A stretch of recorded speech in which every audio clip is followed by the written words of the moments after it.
Hello दोस्तों, study with concept के इस स्टडी प्लेटफॉर्म पर आप सभी का स्वागत है और साथ ही स्वागत है हमारी इस महा सीरीज में। तो आज से हम लोग घटना चक्र में हिस्ट्री को पढ़ेंगे। जैसा कि आपको पता है कि हिस्ट्री बहुत ही मेजर पार्ट होता है किसी भी स्टेट पीसीएस के एग्ज़ाम में, खास करके जो बीपीएससी का होता है उसमें भी नंबर ऑफ़ क्वेश्चंस जो होते हैं वो हिस्ट्री के ज़्यादा होते हैं। ठीक है, और इस चीज़ को केवल आपको ये समझ के नहीं पढ़ना है कि ये केवल पीसीएस में ही काम आएगा, ये आपका यूपीएससी में भी काम आएगा। ठीक है, बशर्ते आप इसको किस नज़रिए से पढ़ते हैं वो आपके ऊपर डिपेंड करता है। तो बिल्कुल यहाँ से पहले चैप्टर से हम स्टार्ट कर रहे हैं, बिल्कुल स्टार्टिंग से।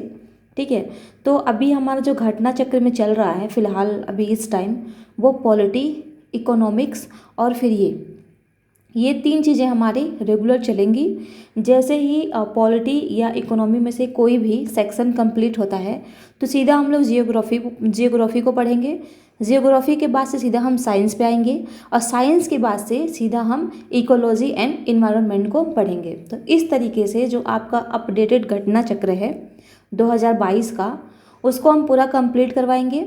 क्योंकि आपके एग्ज़ाम में भी अब ज़्यादा समय है नहीं, तो कोशिश यही रहेगी कि डेली का आपको 3 वीडियो ये और 1 वीडियो एनसीईआरटी का, जो कि हमारा आठवीं क्लास की एनसीईआरटी चल रही है, जिसमें पार्ट ए बिल्कुल कंप्लीट हो चुका है, पार्ट बी को स्टार्ट कर दिया गया है। तो इस तरीके से एक तरफ आपका एनसीईआरटी भी कंप्लीट होता रहेगा और दूसरी तरफ आपका ये जो घटना चक्र है, जो कि प्री के लिए बहुत ही इंपॉर्टेंट होता है, तो इसको पूरा करते हुए हम लोग चलेंगे। बाकी सर हैं वो इकोनॉमी और विज़न का मंथली जो मैगज़ीन आता है करंट के लिए, वो सारी चीज़ें लेकर के चल रहे हैं। तो आप लोग इतना ही अगर ढंग से फॉलो कर लेते हैं तो भी आपका कोई भी एग्ज़ाम रुकेगा नहीं, लेकिन आपको रेगुलर करना है। ये नहीं कि 2 दिन हमने देखा तो 1 दिन छोड़ दिया। ठीक है, तो इस तरीके से आप वीडियो को जितने भी डाले जा रहे हैं उसको देखिए। ठीक है, और उसको अच्छे से यूज़ कीजिए। ये नहीं कि बस नोट्स बना लिया, वीडियो देख लिया तो सोच लिया कि हाँ याद हो गया, ऐसे किसी को याद होता नहीं है। ठीक है, उसके लिए प्रैक्टिस करनी पड़ती है। तो देखिए वीडियो को, शॉर्ट नोट्स बनाइए और उसको बार बार रिवीजन कीजिए, क्योंकि अब एग्ज़ाम में ज़्यादा टाइम है नहीं और दिन देख ही रहे आप कैसे निकल रहा है, पता ही नहीं चल रहा है। हमारी एज तो बढ़ रही है, ठीक है, और सिलेबस कंप्लीट ही नहीं हो रहा है, टेंशन है, घर का दबाव है। तो ये सारी चीज़ें सोच करके आप अपने पढ़ाई को एक नई दिशा दीजिए। अभी भी काफ़ी टाइम है कि आप चीज़ों को कवर कर सकते हैं, लेकिन अब अगर आपने चूक कर दिया तो दिसंबर आपका निकल ही गया, देखते देखते दिसंबर निकल गया। ठीक है, ठंडी का मौसम है, सुबह जल्दी उठने की कोशिश कीजिए, क्योंकि ठंडी में हर कोई सोना चाहता है, कोई भी कंबल से निकलना चाहता ही नहीं है। लेकिन अगर आपको सच में एग्ज़ाम पास करना है तो अब भाई एक काम तो करना ही होगा, आपको कंबल छोड़ के उठना ही पड़ेगा। ठीक है, तो इसी के साथ हम आते हैं अपने पहले क्वेश्चंस पे। पहला क्वेश्चन है हमारा कि रॉबर्ट ब्रूस फूट थे एक भूगर्भ वैज्ञानिक, बी पुरातात्विद, सी पूरा वनस्पति शास्त्री और डी इतिहासकार। तो यहाँ पर जो आंसर माना गया है, एक तो भूगर्भ वैज्ञानिक और पुरातात्विद, ए और बी दोनों को माना गया है। तो इसमें ध्यान देंगे बीपीएससी वाले, बीपीएससी और छत्तीसगढ़ पीसीएस वाले। ठीक है, वो दोनों लोग ध्यान देंगे, क्योंकि यहाँ पर 5 ऑप्शन होते हैं, 5 ऑप्शन होता है। ठीक है, तो वो यहाँ पर ध्यान देंगे, क्योंकि यहाँ से आपका ये बना देगा क्वेश्चन और यहाँ पर ई ऑप्शन आपका इंक्लूड कर देगा।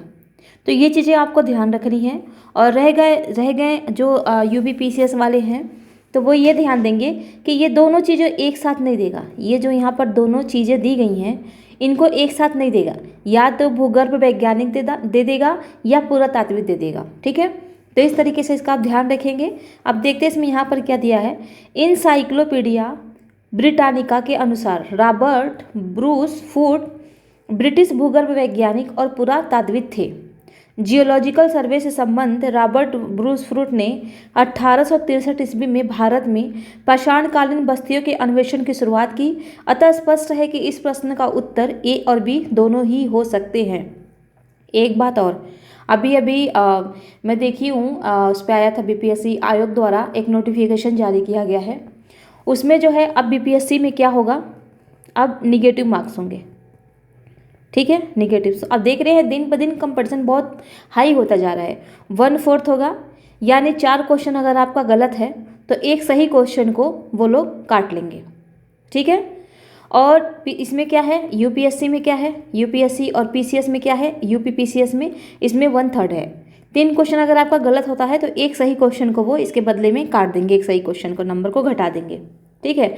और सबसे बड़ी बात जो यहाँ पर हुई है बीपीएससी में, यहाँ पर ऑप्शनल को हटा दिया गया, ऑप्शनल को हटा दिया गया, ठीक है। ऑप्शनल होगा लेकिन ये ओनली क्वालिफाइंग नेचर का कर दिया, ठीक है, क्वालिफाइंग नेचर का कर दिया, केवल आपको क्वालिफाई करना है, ठीक है। और इसमें भी ये जो आपका ऑप्शनल को क्वालिफाइंग नेचर का पेपर बनाया गया है, तो इसमें भी क्या किया है कि ऑब्जेक्टिव टाइप क्वेश्चन को बना दिया है, ऑब्जेक्टिव टाइप क्वेश्चन रहेंगे, ठीक है। तो ये सारी चीज़ें जो आप यहाँ पर पढ़ेंगे, ठीक है, इस बदलते हुए पैटर्न के अनुसार अगर हम देखें तो अब इन सारी चीज़ों पर आपको ज़्यादा फोकस करना है। अब क्या होगा कि बीपीएससी में ऑप्शनल का नंबर नहीं जुड़ेगा, ठीक है। अब जो ये एग्ज़ाम लग रही है ना 68वीं बीपीएससी, इसमें आपका ऑप्शनल इंक्लूड नहीं होगा, केवल ये ऑप्शनल होगा यदि आप इसको ये केवल एक तरह से क्वालिफाइंग नेचर का पेपर रखेंगे इसको। यदि आप इसको पास करते हैं, क्वालिफाई करते हैं, तो ही आपका अदर कॉपियाँ जो होती हैं वो चेंज होंगी। सेम यहाँ पर क्या कर दिया गया है, जैसे यूपीएससी में क्या होता है, हिंदी और इंग्लिश क्वालिफाइंग नेचर का होता है। यदि आप इन दोनों को क्वालिफाई करते हैं तो ही जा करके आपकी जीएस की और ऑप्शनल की कॉपियाँ चेक होती हैं। अगर आप यहीं पर फेल हो जाते हैं तो आपकी कॉपी को चेक नहीं किया जाता है। सेम कंडीशन है सी सेट में भी यही है। पहले आपके सी सेट की कॉपी चेक होती है प्री में, ये प्री की बात हो रही है और ये मेंस की बात हो रही है, ठीक है। तो प्री में अगर आप सी सेट को पास करते हैं तो ही आपका GS1 जो होता है पेपर प्री में वो पास होगा, चेक होगा, अदरवाइज वो चेक नहीं होगा। तो देख सकते हैं आप कि किस तरीके से दिन पर दिन पैटर्न चेंज होता जा रहा है। पैटर्न चेंज होने के साथ साथ कंपटीशन लेवल बहुत हाई हो चुका है, बच्चे एक्स्ट्रा माइंडेड हो रहे हैं। आपको क्या लगता है कि आप लोग नहीं पढ़ रहे हैं तो अदर बच्चे नहीं पढ़ रहे होंगे? भाई वो तो पढ़ ही रहे होंगे ना। और सच में अगर देखा जाए तो आप लोगों का फाइट हम जैसे लोगों से नहीं है। जैसे कि यहाँ पर हम लोग नॉर्मली बच्चों को समझ लेते हैं कि अरे इनको तो कुछ ही नहीं आ रहा है, मुझे तो बहुत कुछ आ रहा है। लेकिन एक्चुअल में आपका कंपटीशन उनसे नहीं है, आपका कंपटीशन तो सिलेक्टेड कैंडिडेट से है, क्योंकि आधे से ऊपर तो लोग वही आते हैं जो सिलेक्टेड होते हैं। अपने पोस्ट को बढ़िया, अपना पोस्ट बढ़ाने के लिए, अच्छे रैंक पे आने के लिए वो री एग्ज़ाम देते हैं, दोबारा बैठते हैं एग्ज़ाम में, ठीक है। तो आपका जो कंपटीशन है सही मायने में वो सिलेक्टेड लोगों से है। अब एक सिलेक्टेड बंदा है और जाहिर सी बात है ऐसे तो सिलेक्ट हुआ नहीं है वो, भाई कितना सारा पेपर तो लिख के आया ना। 9 पेपर यूपीएससी में लिखना बहुत बड़ी बात होती है। तो 9 पेपर लिख के इंटरव्यू दे करके जब भी तो वो सिलेक्ट होके आया है, उसको तो कम मेहनत करने की ज़रूरत है। और आप तो 0 से स्टार्ट कर रहे हैं, 0 से, तो सोचिए आपको कितनी मेहनत करने की ज़रूरत है। तो ये चीज़ आप सोच के चलिए कि आपके आसपास के बच्चों से आपका कंपटीशन नहीं है, आपका कंपटीशन सही मायने में जो सिलेक्टेड लोग हैं उनसे है, ठीक है। तो इसमें देखते हैं अपना दूसरा क्वेश्चंस।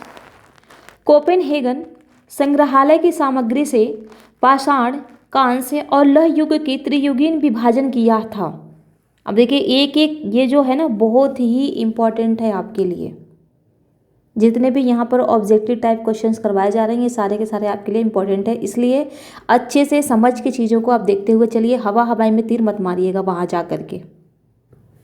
तो देखिए यहाँ पर थॉमसन ने यहाँ पर कहते हैं कोपेनहेगन संग्रहालय की सामग्री से पाषाण, कांस्य और लौह युग की त्रियुगीन विभाजन किया। ए थॉमसन ने, बी लुबाक ने, सी टेलर ने और डी चाइल्ड ने। तो इसका आंसर होगा ए, थॉमसन ने किया था, ठीक है। अब यहाँ पर हम देख लेते हैं डेनमार्क के कोपेनहेगन संग्रहालय में 1818 और 1820 में एक आयोग की रिपोर्ट के अनुसार सामग्री के आधार पर पाषाण, कांस्य और लौह युग का त्रियुगीन विभाजन क्रिश्चियन जर्गेन थॉमसन ने किया था। यद्यपि तो छोड़िए ये सब आपको देखने की जरूरत नहीं है, केवल इतना ही आपको देखना है जो ऊपर है। अगला क्वेश्चन है कि उत्खनित प्रमाणों के अनुसार पशुपालन का प्रारंभ हुआ था। ए निचले पूर्व पाषाण काल में, बी मध्य पूर्व पाषाण काल में, सी ऊपरी एवं पाषाण काल में, डी मध्य पाषाण काल में। तो तीसरे का आंसर है आपका डी, ये मध्य पाषाण काल में हुआ था। यहाँ पर अगर हम देखें तो मध्य पाषाण काल के अंतिम चरण में पशुपालन के साक्ष्य प्राप्त होने लगते हैं। ऐसे पशुपालन के साक्ष्य भारत में आदमगढ़ तथा बागोर, भीलवाड़ा राजस्थान से मिले हैं। तो ध्यान देंगे, ये एग्जाम्पल के तौर पे आप डाल सकते हैं कि जो पशुपालन के साक्ष्य हैं वो कहाँ से मिले हैं। ठीक है, जैसे कि यहाँ पर तो आपका बता ही दिया, आगे आपको इससे भी संबंधित क्वेश्चंस मिलेंगे। ठीक है, यहाँ तो बता ही दिया कि पशुपालन का प्रारंभ मध्य पाषाण काल में हुआ था, लेकिन अगर आपसे पूछे कि पशुपालन के साक्ष्य भारत में कहाँ पर पाए गए हैं, तो यहाँ पर है आपका, एक तो है आदमगढ़ और दूसरा है आपका बागोर। आदमगढ़ आपका कहाँ है लोकेशन, होशंगाबाद में है, और बागोर आपका है भीलवाड़ा राजस्थान में। तो इन दोनों का आप लोकेशन भी ध्यान रखेंगे, और लोकेशन के साथ साथ ये साक्ष्य जहाँ पर मिले हैं ये आदमगढ़, इसका भी नाम याद रखेंगे। ठीक है, अगला क्वेश्चन है, मध्य पाषाणिक प्रसंग में पशुपालन के प्रमाण जहाँ मिले वह स्थान है। अब देखिए वही चीज़ है, सेम क्वेश्चन यहाँ पर बन गया ना, ये देखिए आदमगढ़ है, तो आंसर होगा आपका आदमगढ़। निम्नलिखित में से किस स्थल से हड्डी के उपकरण प्राप्त हुए हैं? ए चोपनी मांडो से, बी काकोरिया से, सी महदहा से, और डी सराय नाहर राय से। तो इसका जो आंसर है वो सी भी है और डी भी है। चौपांडी मांडो तो ये वहाँ पे औजार वगैरह के साक्ष्य मिले हैं, यहाँ पर हड्डी के उपकरण की बात कर रहे हैं, वहाँ पे औजार मिले हैं चौपांडी मांडव से, लेकिन वो हड्डी के नहीं है। हड्डी का जहाँ पर मिला है वो है महदहा और सराय नाहर राय। ठीक है, तो आपको ध्यान देना है, बीपीएससी वाले विशेषकर ध्यान देंगे, ये ऑप्शन दोनों होगा। यहाँ पर देख लेते हैं कि मध्य पाषाण कालीन महदहा, सबसे पहले ध्यान देंगे महदहा है कहाँ, तो महदहा है उत्तर प्रदेश के प्रतापगढ़ जिले में। से बड़ी मात्रा में हड्डी एवं सिंग निर्मित उपकरण प्राप्त हुए हैं। जी.आर. शर्मा महदहा में 3 क्षेत्रों का उल्लेख करते हैं, जो झील क्षेत्र, बूचड़खाना, संकुल क्षेत्र एवं कब्रिस्तान निवास क्षेत्र में बटा था। बूचड़खाना संकुल क्षेत्र से ही हड्डी एवं सिंग निर्मित उपकरण एवं आभूषण बड़े पैमाने पर पाए गए हैं। सराय नाहर राय से भी अल्प मात्रा में हड्डी के उपकरण मिले हैं। अब अल्प हो या ज़्यादा हो, लेकिन हड्डी का उपकरण मिले तो है ना, तो इसलिए इस आधार पर ये अल्प मिला है, यहाँ पर अल्प मात्रा में मिला है सराय नाहर राय में, फिर भी इसको आंसर में इंक्लूड कर लिया गया है। तो ध्यान देंगे सी और डी दोनों है। ऐसे क्वेश्चंस को ध्यान रखें आप लोग, ऐसे क्वेश्चन को अगर आपका अब बनाएगा पीसीएस वगैरह में, जैसे कि आपका यूपी पीसीएस में बनाएगा, तो इनमें से केवल एक ही देगा आपको। ठीक है, और एक नहीं देगा तो क्या करेगा, अगर दोनों देगा तो यहाँ से किसी एक को हटा देगा। ठीक है, मान लीजिए यहाँ पर कर दिया महदहा कर दिया अगर यहाँ पर, तो सी ऑप्शन में आपका कर देगा ए, और यहाँ पर डी, ए एंड डी, यहाँ पर ये ऑप्शन इंक्लूड करके देगा। ठीक है, तो इस तरीके से आप इसको ध्यान रखेंगे। अगला है, हड्डी से निर्मित आभूषण भारत में मध्य पाषाण काल के संदर्भ में प्राप्त हुए। सराय नाहर राय से, महदहा से, लेखैया से, चोपनी मांडू से। तो ये तो है ही नहीं, लेखैया भी नहीं है, लेकिन हमने देखा जब हड्डी से निर्मित औजार है तो हड्डी से निर्मित आभूषण भी यहीं पाए जाएंगे। तो आंसर है आपका ए और बी। एक ही कब्र में 3 मानव कंकाल निकले, कहाँ से? सराय नाहर राय से, दमदमा से, महदहा से, लंगनाथ से। तो आंसर है इसका बी, दमदमा से। अब ध्यान देंगे, देखिए ये जो है ना 2, दमदमा और महदहा, इसमें कन्फ्यूज़न बहुत ज़्यादा होता है, कन्फ्यूज़न, और ऐसी चीज़ों में कभी आपका तुक्का लग ही नहीं सकता। ये चीज़ें तो आपको याद करनी ही करनी है काफ़ी अच्छे तरीके से। ठीक है, तो यहाँ पर देखते हैं कि मध्य गंगा घाटी के प्रतापगढ़ जिले में स्थित सराय नाहर राय, महदहा तथा दमदमा का उत्खनन हुआ है। दमदमा में लगातार 5 वर्षों तक किए गए उत्खनन के फलस्वरूप पश्चिमी तथा मध्यवर्ती क्षेत्रों से कुल मिलाकर 41 समाधान ज्ञात हुए हैं। इन समाधानों में से 5 समाधान युग्म समाधान है और एक समाधान में 3 मानव कंकाल एवं 1 साथ दफनाए हुए मिले हैं। शेष समाधानों में 1 कंकाल मिले हैं। तो यहाँ से कुछ भी ऐसा नहीं है जो हम एग्ज़ाम की दृष्टि से यहाँ पर नोट डाउन करें। ठीक है, इसको छोड़ सकते हैं आप, केवल आप इसका आंसर ध्यान रखेंगे। कि ये एक ही कब्र में 3 मानव कंकाल कहाँ से मिले हैं, तो ये दमदमा से मिले हैं। ठीक है, ये आपका बता ही दिया। अगला है कि खाद्यान्नों की कृषि सर्वप्रथम प्रारंभ हुई थी नवपाषाण काल में, मध्य पाषाण काल में, पूरा पाषाण काल में या प्रोटो ऐतिहासिक पाषाण काल में।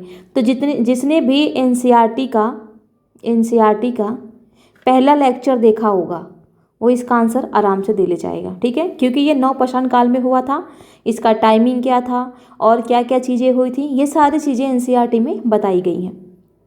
अगला है भारत में मानव का सर्वप्रथम साक्ष्य कहाँ मिलता है?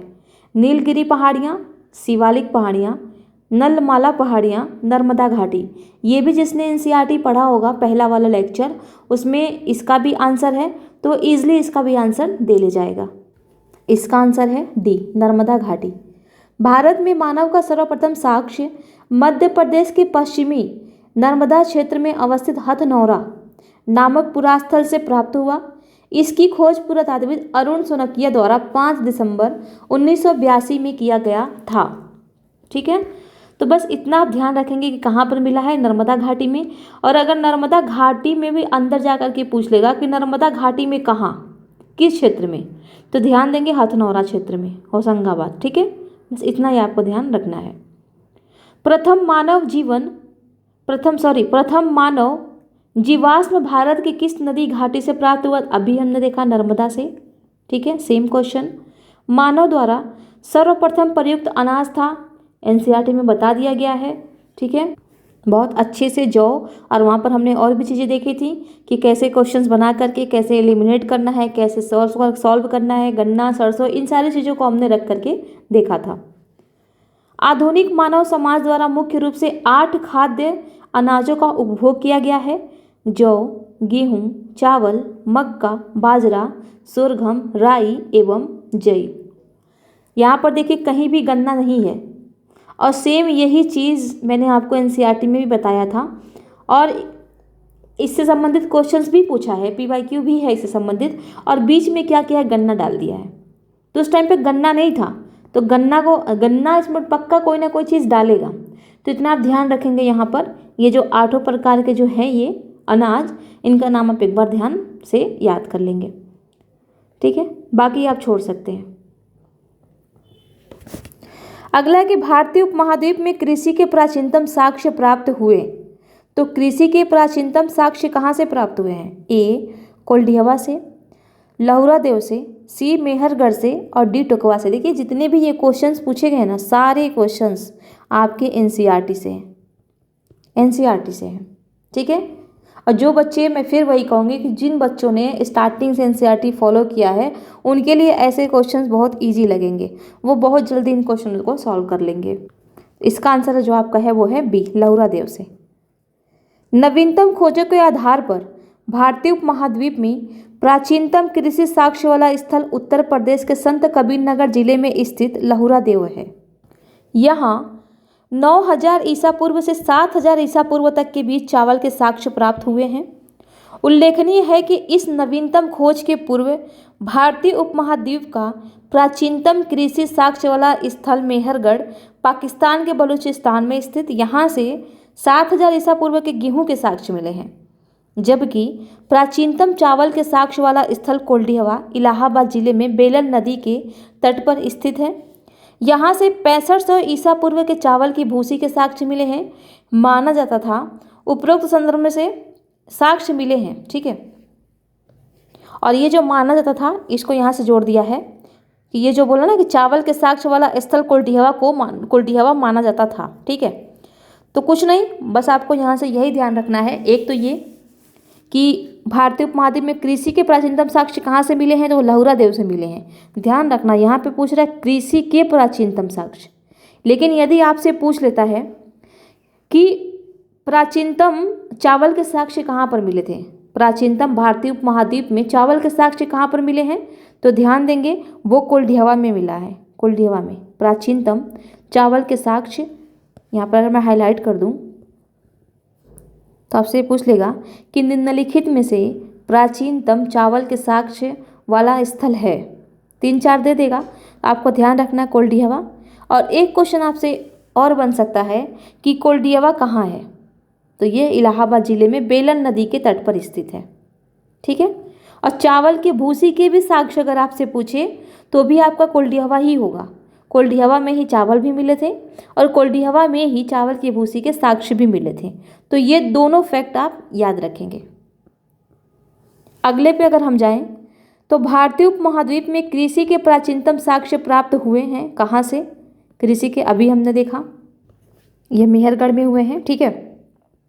तो एक चीज़ आप ध्यान देंगे यहाँ पर, अभी आप कंफ्यूज हो रहे होंगे कि यहाँ तो मैम ने यहाँ पर तो लौरा देव बताया और यहाँ पर सीधा मेहरगढ़ पे आ गई। ठीक है।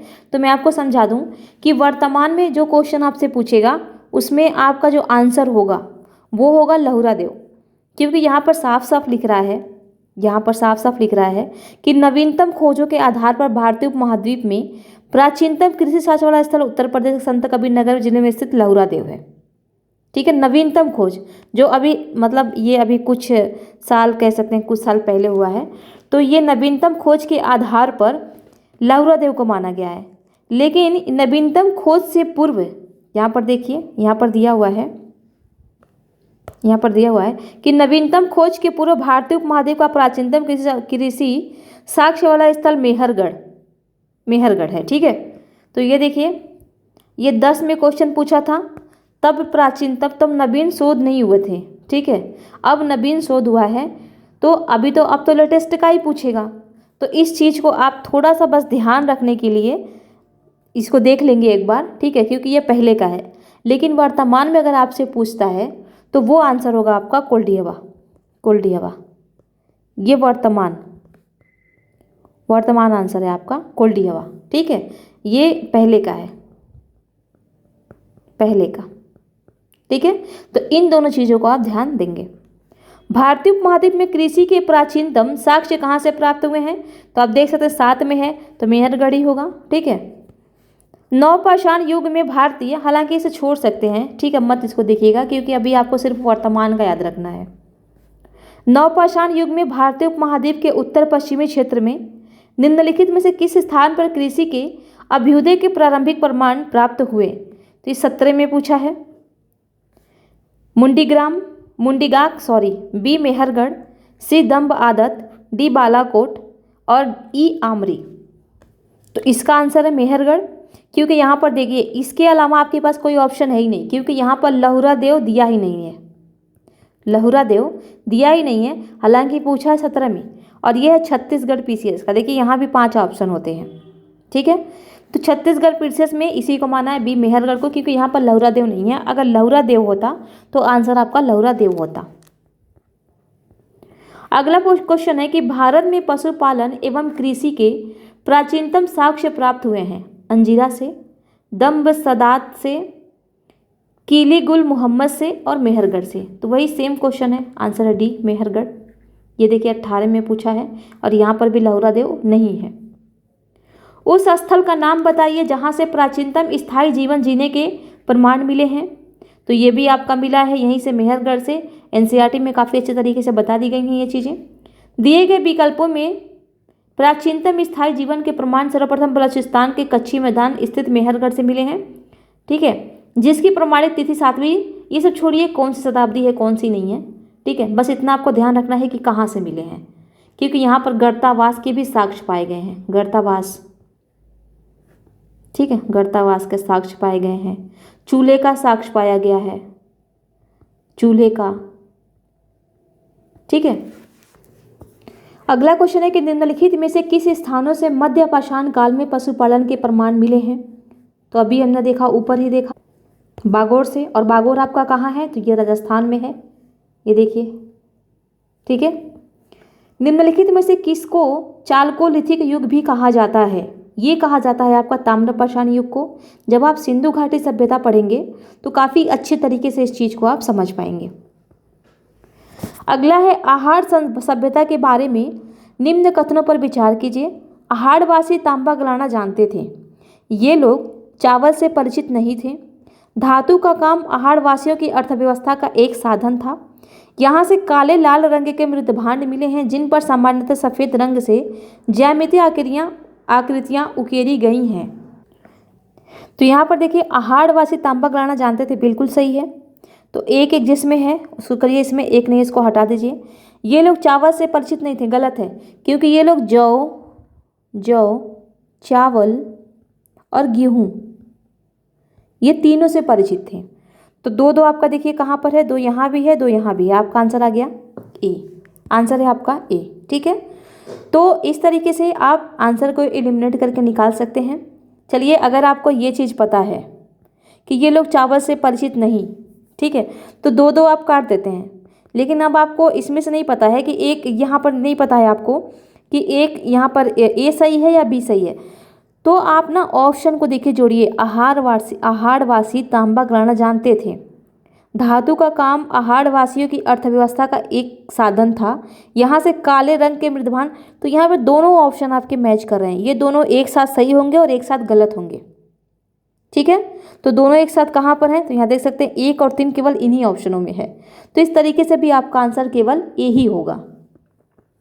अब यहाँ देख लेते हैं, आहार दक्षिण पूर्वी राजस्थान में स्थित एक प्रमुख ताम्र पाषाणकालीन संस्कृति का स्थल है।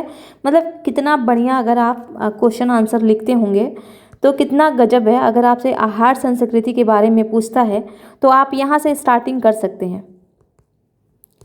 सकते हैं, दक्षिणी पूर्व राजस्थान में स्थित एक प्रमुख ताम्र पाषाणकालीन संस्कृति का स्थल है। इतना ही काफ़ी है स्टार्टिंग करने के लिए। आगे है, आहार संस्कृति के लोग मूलतः कृषक एवं पशुपालक थे। बस हो गया आपका, जितना चाहिए, जितने शब्दों में आपका चाहिए इंट्रोडक्शन इतना हो ही गया आपका। वे गेहूं, जौ तथा चावल से परिचित थे। ठीक है, चावल से परिचित थे। आहार का एक अन्य नाम ताम्रवंती भी मिलता है। ध्यान देंगे, अगर दे देगा आपसे कि निम्नलिखित में से ताम्रवंती को किस संस्कृति को, ये ऐसे कर देगा यहाँ पर, अगर क्वेश्चन ही मैं बनाऊँ तो निम्नलिखित में से ऐसे कर देगा आपका, निम्नलिखित में से किस संस्कृति को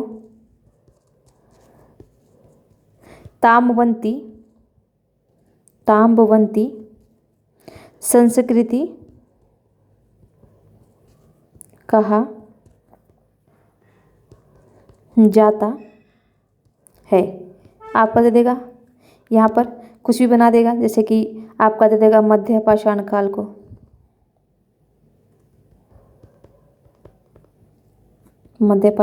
को, ठीक है। फिर आपका दे देगा सिंधु घाटी सभ्यता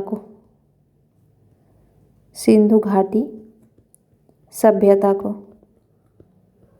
फिर आपका दे देगा नवपाषाण काल को, और चौथा आपका दे देगा यही आहार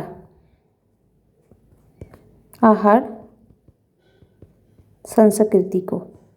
तो ध्यान देंगे, आंसर होगा आपका डी, आहार संस्कृति को। ठीक है, जिससे सूचित होता है कि यहाँ तांबा बहुतायत में उपलब्ध था। यहाँ के निवासी तांबे को गलाकर मनचाही वस्तुएं तैयार करते थे। धातु का काम आहारवासियों की अर्थव्यवस्था का एक प्रमुख साधन था। यहाँ से काले लाल रंग के मृदभांड की प्राप्ति हुई है, जिन पर सामान्यतः सफ़ेद रंग से ज्यामितीय आकृतियाँ उकेरी गई हैं। इस प्रकार विकल्प ए आपका सही है। अगला क्वेश्चन है कि निम्न में से किस एक पुरास्थल से पाषाण संस्कृति से लेकर हड़प्पा सभ्यता तक के सांस्कृतिक अवशेष प्राप्त हुए हैं? आमरी से, बी मेहरगढ़ से, सी कोटदीजी से और डी कालीबंगा से। तो आंसर है आपका बी, मेहरगढ़ से। ठीक है, मेहरगढ़ से। अगला क्वेश्चन है कि नवदा टोली का उत्खनन किसने किया था? के.डी. वाजपेयी ने, बी.एस. वांककर ने, एच.डी. संकालिया ने, मार्टिन व्हीलर ने। तो आंसर है इसका एच.डी. संकालिया ने। ये जो वी.एस. वांककर थे, ये भीमबेटका की गुफा जो है ना, भीमबेटका गुफा की खोज किए थे। और ये क्वेश्चन है PYQ है आपका MPPCS का। ठीक है, नवदा टोली मध्य प्रदेश का उत्खनन दक्कन कॉलेज पूना के प्रोफेसर एच.डी. संकालिया ने कराया था। यह स्थल एक महाद्वीप का सबसे, ये छोड़िए कुछ भी नहीं है यहाँ पर। ठीक है, बस ये ध्यान रखेंगे कि किसने करवाया था नवदा टोली का उत्खनन। अगला है, नवदा टोली किस राज्य में स्थित? अभी हमने देखा कहाँ है, मध्य प्रदेश में है। तो देखिए लोकेशन भी पूछता है, तो ऐसे क्वेश्चनों को भी आपको याद करते हुए चलना है। बृहद पाषाण स्मारकों की पहचान की गई है सन्यासी गुफाओं के रूप में, मृतक को दफनाने के स्थान के रूप में, मंदिर के रूप में, उपर्युक्त में से कोई नहीं। तो आंसर है इसका बी, मृतक को दफनाने के रूप में। एनसीईआरटी में हमने देखा था कि घड़े में बच्चों को, छोटे बच्चों को रख करके दफनाया जाता था, ठीक है। और ये जो बृहद पाषाण थे वहाँ पर हमने गरीबी, अमीरी, सामाजिक विभाजन किस तरीके से था, भेदभाव, ये सारी चीज़ें हमने देखा था। जो लोग अमीर होते थे उनको कब्रों को काफ़ी अच्छे तरीके से इन पत्थरों से सजाया जाता था। जो गरीब होते थे, जिनके पास धन वगैरह नहीं होता था, वो केवल एक चिन्ह के रूप में एक पत्थर को खड़ा कर देते थे कि हाँ, यहाँ पर हमने अपने परिजनों को दफनाया है, ठीक है। तो इस तरीके से है। तो यहाँ पर दिया है कि नवपाषाण युगीन दक्षिण भारत में शवों को विभिन्न प्रकार की समाधियों में दफनाने की परंपरा विद्यमान थी। इन समाधियों को जो विशाल पाषाण खंडों से निर्मित है, बृहद पाषाण या मेगालिथ के नाम से जाना जाता है, ठीक है। तो बस यहाँ पर ध्यान रखेंगे, मेगालिथ किसको कहते हैं, तो बृहद पाषाण काल को ही कहते हैं, बृहद पाषाण को ही कहते हैं मेगालिथ। और ये भी कब्रों से ही संबंधित है, मृतक को दफनाने के स्थान के रूप में मेगालिथ को भी जानते हैं। अगला क्वेश्चन है कि राख का टीला निम्नलिखित किस नवपाषाणिक स्थल से संबंधित है, तो इसका आंसर है आपका बी, संगनकल्लू से। संगनकल्लू कर्नाटक के मैसूर के पास बेल्लारी जनपद में स्थित संगनकल्लू नामक नवपाषाणकालीन पुरास्थल से राख के टीले प्राप्त हुए हैं। तो यहाँ से आपको जो ध्यान रखना है, बस ये रखना है कि संगनकल्लू नामक स्थान कहाँ पर है। तो ध्यान देंगे कहाँ है, ये कर्नाटक में है। भीमबेटका किसके लिए प्रसिद्ध है, गुफाओं के शैल चित्र, खनिज, बौद्ध प्रतिमाएं, सोन नदी का उपागम स्थल। आप सभी को पता है, आंसर है ए, ठीक है। मध्य प्रदेश के रायसेन जिले में स्थित भीमबेटका, अब ये ध्यान देंगे, प्रागैतिहासिक शैल चित्रकला का एक श्रेष्ठ उदाहरण है। इन गुफाओं में जीवन के विविध रंगों को पेंटिंग के रूप में उकेरा गया है, जिनमें हाथी, सांबर, हिरण आदि के चित्र हैं, ठीक है। बाकी कितने शरणार्थी की पहचान की गई, कितने की नहीं है, ये आपको ध्यान नहीं देना है। और जिनका हिस्ट्री ऑप्शनल है वो ध्यान देंगे, ये क्वेश्चन पूछा गया है प्रीवियस ईयर में, ठीक है। मेंस में क्वेश्चन पूछा है एक मुख्य प्रागैतिहासिक शैल चित्रकला गुफा, यही पूछा है, प्रागैतिहासिक चित्रकला गुफा। तो यहाँ से आप 2-3 पॉइंट्स लिख सकते हैं, इतने में ही आप अपना 2 नंबर आसानी से ले जा सकते हैं। हालांकि होता है 2.5 नंबर का, लेकिन आप इतना ही अगर लिख देंगे तो 2 नंबर आपका कहीं नहीं जाएगा। पहला पॉइंट तो आप यही डाल देंगे कि यह मध्य प्रदेश के रायसेन जिले में स्थित है, 1 नंबर तो आपका यहीं बन गया, क्योंकि आपने ये भी बता दिया कि मध्य प्रदेश में है और किस जिले में ये बता दिया, ठीक है। फिर यहाँ पर लिख देंगे, यह एक पहला बना देंगे कि यह है प्रागैतिहासिक शैल चित्रकला का श्रेष्ठ उदाहरण माना जाता है, इसको प्रागैतिहासिक शैल चित्रकला का श्रेष्ठ उदाहरण माना जाता है। दूसरा कर देंगे, इन गुफाओं में जीवन के विविध रंगों को पेंटिंग के रूप में उकेरा गया है, ठीक है। तीसरा लिख देंगे, इनमें हाथी, सांबर, हिरण आदि के चित्र बनाए गए हैं। बस हो गया आपका 4 ये पॉइंट्स हो गए और आपका लोकेशन हो गया यहाँ पर।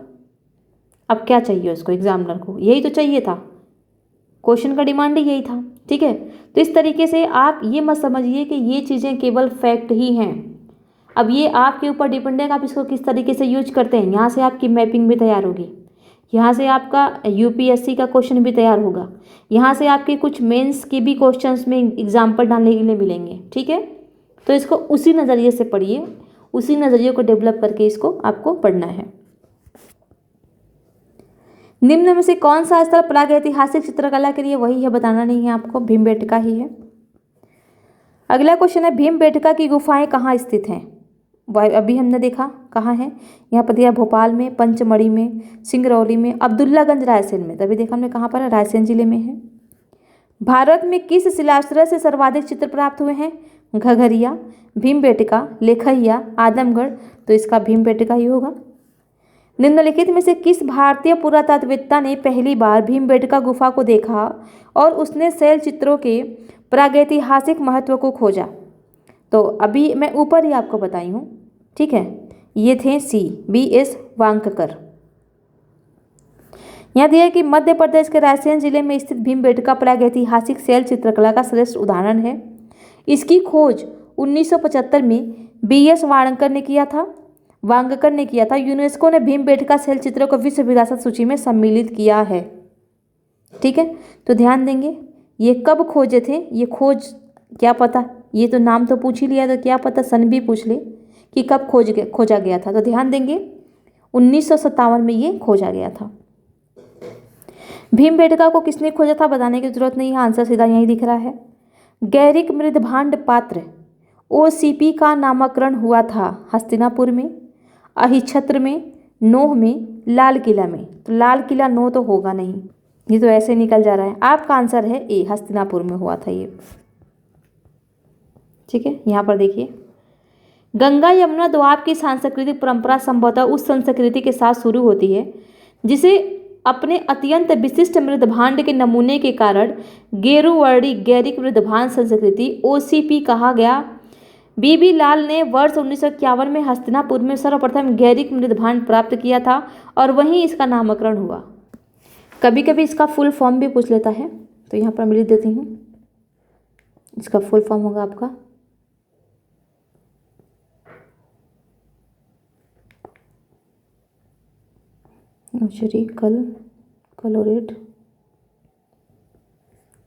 ओशली कलर्ड पोर्टरी कल्चर। ठीक है, इसका फुल फॉर्म है, कभी कभी फुल फॉर्म भी पूछ लेता है, तो इसका भी ध्यान रखेंगे। अगला है ताम्रस्म काल में महाराष्ट्र के लोग मृतकों को घर के फर्श के नीचे किस तरह रखकर दफनाते थे? उत्तर से दक्षिण की ओर, पूर्व से पश्चिम की ओर, दक्षिण से उत्तर की ओर, पश्चिम से पूर्व की ओर। अब देखिए अगर ये याद नहीं होगा तो इसका आप तुक्का लगा ही नहीं पाएंगे। ठीक है, तो आंसर है इसका है उत्तर से दक्षिण, यानी ऐसे, उत्तर से दक्षिण ऐसे दफनाते थे। ठीक है, महाराष्ट्र की ताम्रपाषाण कालीन संस्कृति जोरवे संस्कृति के निवासा, दैमाबाद, कोटे, चंदौली, इनाम गांव आदि पुरास्थलों से घरों से मृतकों को अस्थि कलश में रखकर उत्तर से दक्षिण स्थिति में घरों के फर्श के नीचे दफनाए जाने के साक्ष्य मिले हैं।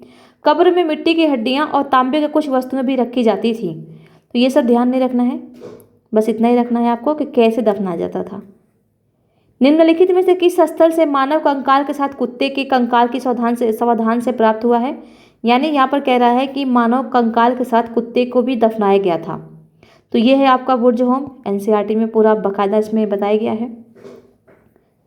जम्मू एवं कश्मीर में श्रीनगर के निकट उत्तर पश्चिम में स्थित बुर्ज होम से नवपाषाणिक अवस्था में मानव कंकाल के साथ कुत्ते का कंकाल भी, छोड़िए कुछ भी नहीं है।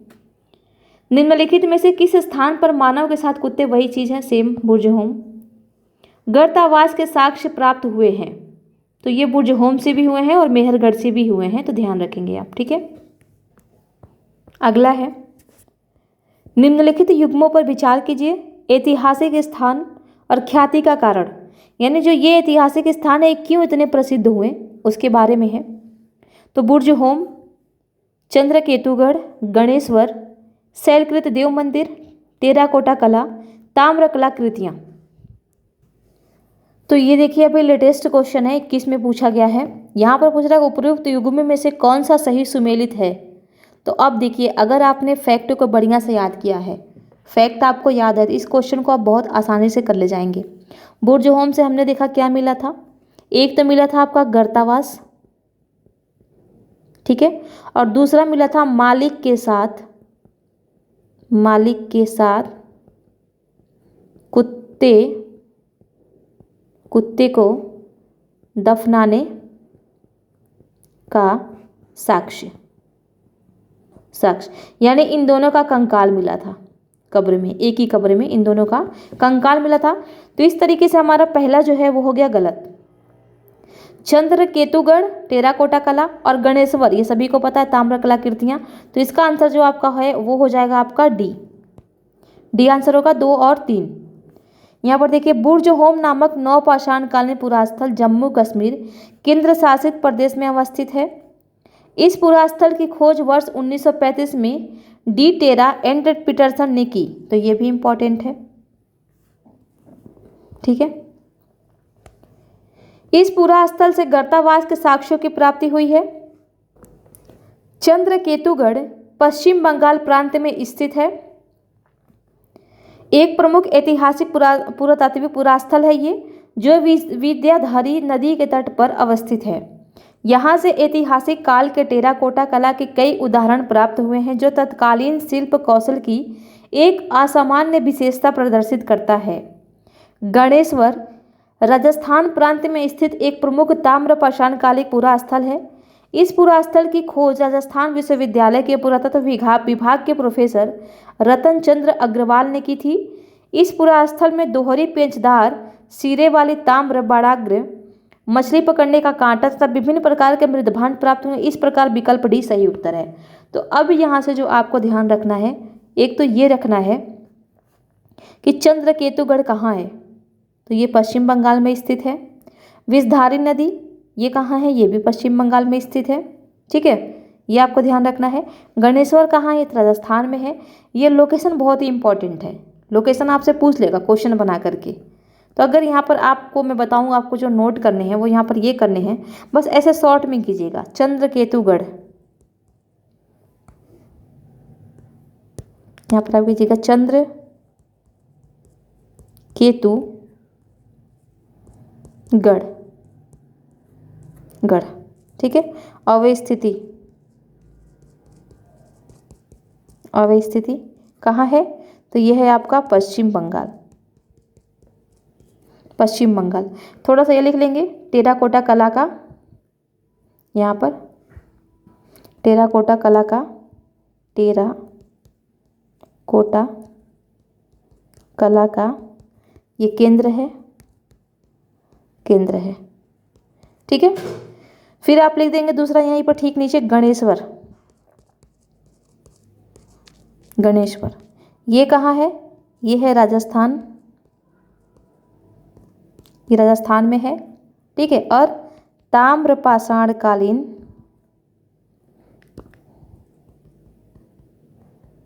ताम्रपाषाण कालीन स्थल है, स्थल है। ठीक है, और थोड़ा सा यहाँ पर ये ध्यान दे देंगे कि बुर्जहोम की खोज किसने की थी। एक पॉइंट्स और लिख लेंगे आप, बुर्जहोम,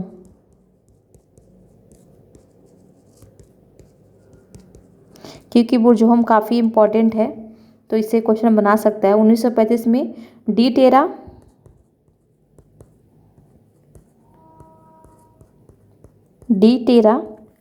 और पीटरसन थे ना, हाँ पीटरसन, पीटरसन। ठीक है, इतना ही आपको नोट डाउन करना है। अगला क्वेश्चन है कि विंध्य क्षेत्र के किस शिलाश्रय से सर्वाधिक मानव कंकाल मिले हैं। मोराना पहाड़, बी घघरिया, सी बगही-खोर और डी लेखैया। तो ध्यान देंगे, ये मिला है लेखैया से। Doctor JN. पांडे की पुस्तक पुरातत्व विमर्श के अनुसार विंध्य क्षेत्र के लेखैया के शिलाश्रय संख्या 1 से मध्य पाषाणिक लघु पाषाण उपकरणों के अतिरिक्त 17 मानव कंकाल प्राप्त हुए हैं, जिनमें से कुछ सुरक्षित हालात में हैं तथा अधिकांश क्षत विक्षत अवस्था में प्राप्त हुए हैं। अमेरिका के ओरेगोन विश्वविद्यालय के जॉन और लुकास के अनुसार लेखैया में कुल 27 मानव कंकालों की अवस्थिति मिली। तो यहाँ पर दो चीज़ें आपको ध्यान रखना है। पहला तो आपको ये रखना है, इसका आंसर डी है। पहला तो आपको ये ध्यान रखना है कि ये पुरातत्व विमर्श पुस्तक किसके द्वारा लिखी गई है। ठीक है, और दूसरा आपको ध्यान रखना है ये कि 17 मानव कंकाल कहाँ पर प्राप्त हुए हैं। तो अगर आप नोट करें यहाँ पर, ठीक है, तो बस आपको नोट डाउन ये करना है, पुरातत्व विमर्श पुस्तक लेखक। ये आपका एक क्वेश्चन भी हो जाएगा कि निम्नलिखित में से पुरातत्व विमर्श पुस्तक के लेखक हैं। क्वेश्चन भी आपका हो जाएगा, 3-4 वहाँ पर दे देगा। आपको ध्यान रखना है कौन है, जे.एन. पांडे हैं। ठीक है, दूसरा आपको ध्यान रखना है यहाँ पर कि लेखैया से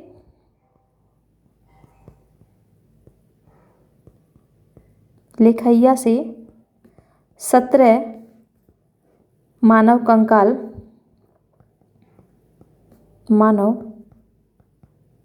कंकाल की साक्ष्य प्राप्त। बस इतना ही आपको लिखना है। अगले क्वेश्चन को अगर हम देखें तो नीचे दो कथन दिए गए हैं, एक को अभिकथन ए तथा दूसरे को कारण आर कहा गया है। अभिकथन ए, विंध्य क्षेत्र के पाषाण युगीन लोगों ने नूतन भूतल काल के अंत में गंगा घाटी में प्रव्रजन किया। पलायन होता है, प्रव्रजन का मतलब जलवायु परिवर्तन के कारण इस काल में शुष्कता का चरण था। तो यदि आपको यहाँ पर कुछ भी नहीं पता लेकिन आपको सिर्फ ये पता है कि हाँ लोग पलायन क्यों करते हैं, तो या तो वहाँ पर भूकंप आया हो, भूकंप, या सूखा हो, या महामारी हो, या बाढ़ आया हो। ठीक है, बाढ़ आया हो।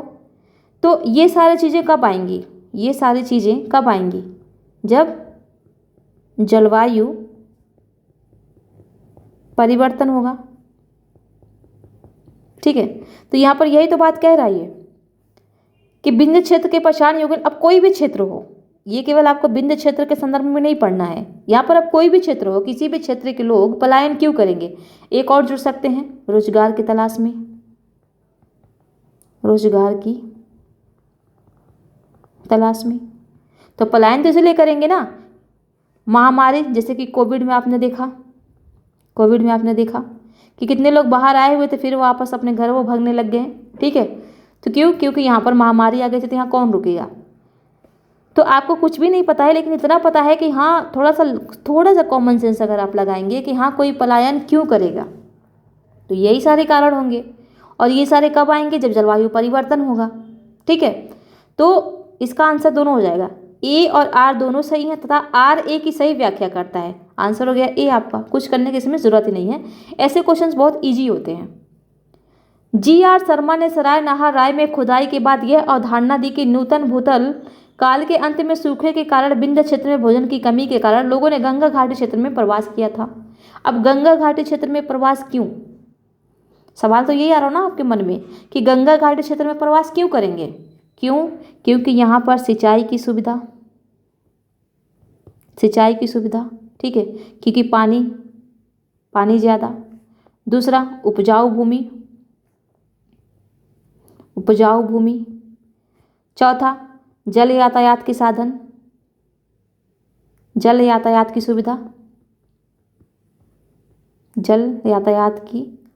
सुविधा।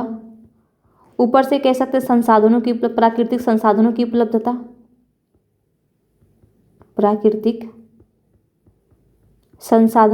जैसे कि खनिज वगैरह। ठीक है, खनिज, पत्थर, ठीक है, धातु, तो इन सारी चीज़ों का यूज करके अपनी आजीविका को चला ही सकते थे। ठीक है, इसलिए वे गंगा घाटी के क्षेत्र में प्रवास किए। तो ये जब हम मेंस के हिसाब से जब हम आंसर राइटिंग करेंगे तो कई सारे क्वेश्चंस हैं, जैसे कि आप देखा द्वितीय नगरीकरण का उदय गंगा घाटी क्षेत्र में क्यों हुआ, तो यही सारे कारण हैं, इन्हीं सारे कारणों की वजह से हुआ। जैसे कि आपका पूछेगा कि सिंधु घाटी सभ्यता जो है कि सिंधु घाटी में ही क्यों पनपा, तो ये क्वेश्चन पूछे गए हैं प्रीवियस ईयर में। अभी 21 में क्या पूछा है कि तकनीकी के क्षेत्र में भौगोलिक पारिस्थितिकी तंत्र ने किस प्रकार भूमिका निभाया।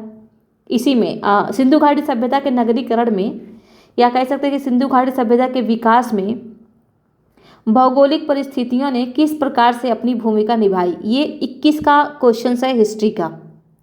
तो यही सारी भौगोलिक परिस्थितियाँ होती हैं, सिंचाई की व्यवस्था, पानी की व्यवस्था, उपजाऊ भूमि, जल यातायात की सुविधा, प्राकृतिक संसाधनों की उपलब्धता, फिर एक कह सकते हैं बंदरगाह आ जाएगा। तो यही सब तो है, यह समझने वाली चीज़ें हैं, और यही होता है आपका मेंस। आपको मेंस अलग से पढ़ने की ज़रूरत नहीं है। अगर आप एक एक चीज़ को थोड़ा सा कॉमन सेंस लगा करके पढ़ रहे हैं, समझते हुए चल रहे हैं, रटिए मत, समझने की कोशिश कीजिए। मैं जानती हूँ कि हाँ थोड़ा सा प्रॉब्लम तो आती है, स्टार्टिंग में समझने में दिक्कत होती है, या हमको कोई बहुत ज़्यादा नॉलेजेबल बंदा होता है जब वो समझाता है, कह रहे इसमें तो कुछ भी नहीं है, ये है वो है, तो पूरा तो सबको लगता है। ठीक है, तो वही चीज़ है, धीरे धीरे सीखिए, खुद से सीखिए, और पेशेंस रख के सीखेंगे तो सारी चीज़ें आपको आ जाएंगी। अगला क्वेश्चन है कि भारतीय पुरातत्व सर्वेक्षण निम्नलिखित विभागों मंत्रालय में से किसका संलग्न कार्यालय है? संस्कृति का है, पर्यटन का है, कि विज्ञान और प्रौद्योगिकी का है, कि मानव संसाधन विकास का है? आंसर है इसका ए, ये संस्कृति का है। भारतीय पुरातत्व सर्वेक्षण संस्कृति मंत्रालय के अधीन एक विभाग है। अगला क्वेश्चन है कि भारतीय पुरातत्व का जनक किसे कहा जाता है? अलेक्जेंडर कनिंघम को, जॉन मार्शल को, मार्टिन व्हीलर को या जेम्स प्रिंसेप को? तो आंसर है इसका ए, कनिंघम महोदय को। और कनिंघम के बारे में हम काफ़ी चीज़ें समझेंगे, ठीक है। आगे चैप्टर में इनके बारे में देगा बहुत अच्छे तरीके से। बौद्ध वृक्ष का इन्होंने किस तरीके से बौद्ध वृक्ष को लगाया, कौन से पीढ़ी के बौद्ध वृक्ष को लगाया गया है, ये सारी चीज़ें काफ़ी अच्छे से एनसीईआरटी में कौन सा लेक्चर है मुझे नहीं पता, लेकिन कनिंघम के बारे में काफ़ी अच्छे तरीके से वहाँ पर पढ़ा गया है, ठीक है। तो यहाँ पर देखिए दिया है कि अलेक्जेंडर कनिंघम 1814 से 1893 ईस्वी को एक ब्रिटिश सेनाधिकारी के रूप में बंगाल इंजीनियर्स के साथ काम करने के लिए तैनात किया गया था। उन्हें ही भारतीय पुरातत्व के जनक के रूप में जाना जाता है। तो ध्यान देंगे यहाँ पर ये कि ये एक ब्रिटिश सेनाधिकारी थे, ठीक है, ब्रिटिश सेनाधिकारी थे। कभी कभी पेशा पूछ लेता है, ठीक है, तो ये पेशा आप ध्यान रखेंगे। अगला क्वेश्चन है कि राष्ट्रीय मानव संग्रहालय कहाँ पर है? गुवाहाटी, बस्तर, भोपाल, चेन्नई। तो आप सभी को पता ये कहाँ पर है, ये है भोपाल में, भोपाल में। राष्ट्रीय मानव संग्रहालय जिसका नाम बदलकर इंदिरा गांधी संग्रहालय कर दिया गया है, भोपाल मध्य प्रदेश में स्थित है। ये भारत सरकार के संस्कृति विभाग के अंतर्गत स्वायत्त शासी संगठन है। तो ध्यान देंगे कि किस मंत्रालय के अंतर्गत कार्य करता है, क्योंकि यहाँ से दो चीज़ें आपकी बन जाएंगी, दो क्वेश्चंस बन जाएंगे। पहला तो आपका यही बन जाएगा कि ये कहाँ पर है, ठीक है, और दूसरा आपका बन जाएगा कि ये किस मंत्रालय के अंतर्गत कार्य करता है। तो दोनों चीज़ें आपको ध्यान रखना है। जैसे कि अगर यहाँ पर क्वेश्चन बना करके हम लोग समझें, अगर मैं क्वेश्चन यहाँ पर बनाऊँ तो पहला आपका बन जाएगा इसमें, पहला राष्ट्रीय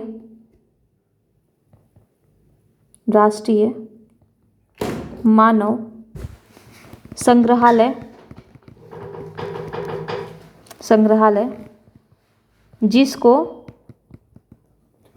जिसको इंदिरा गांधी राष्ट्रीय मानव संग्रहालय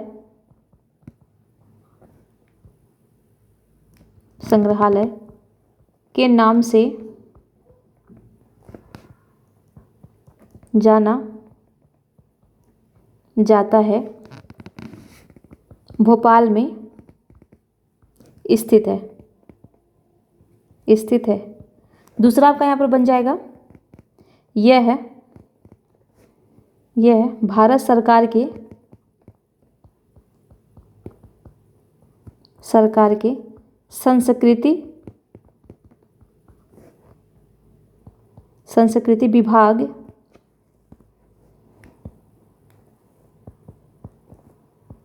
विभाग के अंतर्गत कार्य करता